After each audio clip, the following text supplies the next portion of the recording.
Police ಇಲಾಖೆ ಆಗಲಿ ಅಥವಾ ಸರ್ಕಾರದ ಯಾವುದೇ ಇಲಾಖೆಗಾಗಲಿ ನಾವು ಈ ಹಣ ತಗೊಳ್ಳೋ ವಿಚಾರದಲ್ಲಿ ಭಾಳ ಕಠಿಣವಾಗಿ ನೋಡ್ತೇವೆ.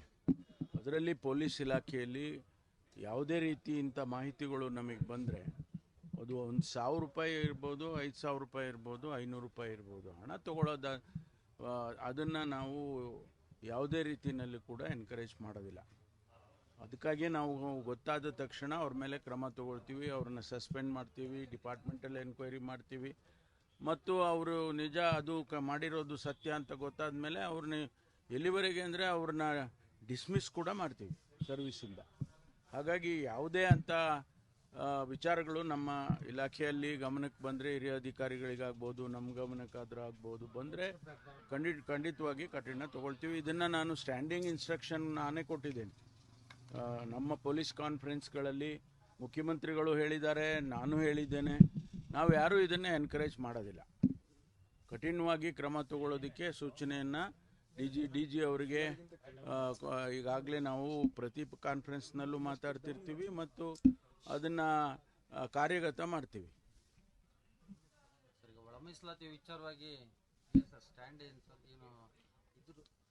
ಅಲ್ಲ, ಅದರಲ್ಲಿ ಏನು ಕನ್ಫ್ಯೂಷನ್ ಇಲ್ಲ ರೀ. ಆರ್ಡಿನೆನ್ಸ್ ಮಾಡಬೇಕಾಗಿತ್ತು, ಏನು ನಾವು ತೀರ್ಮಾನ ತಗೊಂಡಿತ್ತು, ಕ್ಯಾಟಗರೈಸೇಷನ್ ಮಾಡಿ ABC ಅಂತ ಎಲ್ಲ ಮಾಡಿದ್ವಲ್ಲ, ಅದರಲ್ಲಿ ಅದಕ್ಕೆ ಆ ಒಂದು ಆರ್ಡಿನೆನ್ಸ್ ಹೊರಡಿಸ್ಬೇಕು ಅಂತ ಹೇಳಿದರು. ಆ ನಿರ್ಧಾರ ಏನು ಸರ್ಕಾರ ಮಾಡಿದೆ ಅದನ್ನು ಆರ್ಡಿನೆನ್ಸ್ ಮೂಲಕ ಆನಂತರ ಆ್ಯಕ್ಟ್ ಮಾಡಬೇಕು ಅಂತ. ಅದಕ್ಕೆ ನಮ್ಮ ಸಭೆ ಮೊನ್ನೆ ಮುಖ್ಯಮಂತ್ರಿಗಳು ಕರೆದಿದ್ರು.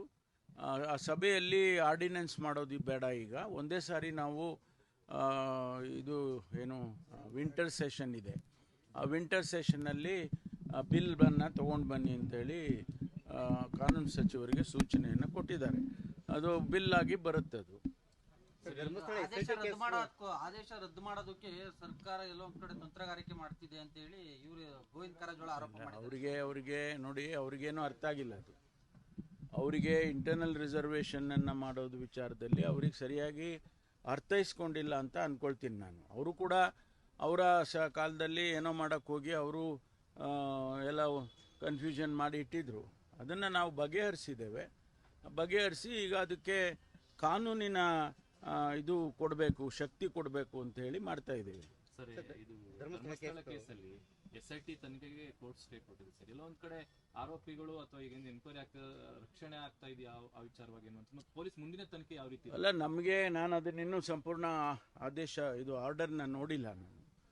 ಆದರೆ ಅದಕ್ಕೆ ಕಾನೂನು ಇಲಾಖೆಯಲ್ಲಿ ಅಥವಾ ನಮ್ಮ ಅಡ್ವೊಕೇಟ್ ಜನರಲ್ ಜೊತೆ ಎಲ್ಲ ಚರ್ಚೆ ಮಾಡಿ, ಕಾನೂನು ಟೀಮು, ಲೀಗಲ್ ಟೀಮ್ ಏನಿದೆ ಅದ್ರ ಜೊತೆ ಚರ್ಚೆ ಮಾಡಿ ಮುಂದಿನ ಕ್ರಮ ತಗೊಳ್ತೀವಿ. ಅಪೀಲ್ ಆಗಬೇಕಾ, ಸುಪ್ರೀಂ ಕೋರ್ಟಿಗೆ ಹೋಗಬೇಕಾ, ಇದೆಲ್ಲ ಚರ್ಚೆ ಮಾಡ್ತೀವಿ.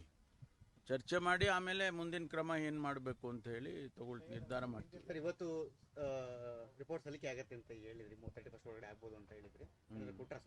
ಇಲ್ಲ, ಮಾಡ್ತೀವಿ ಅಂತ ಹೇಳಿದ್ದಾರೆ. ಒಂದೆರಡು ದಿವಸ ಈ ಕಡೆ ಆ ಕಡೆ ಆಗುತ್ತೆ. ಅದೆಲ್ಲ ಅವರು ರಿಪೋರ್ಟ್ನಲ್ಲಿ ಹೇಳ್ತಾರೆ.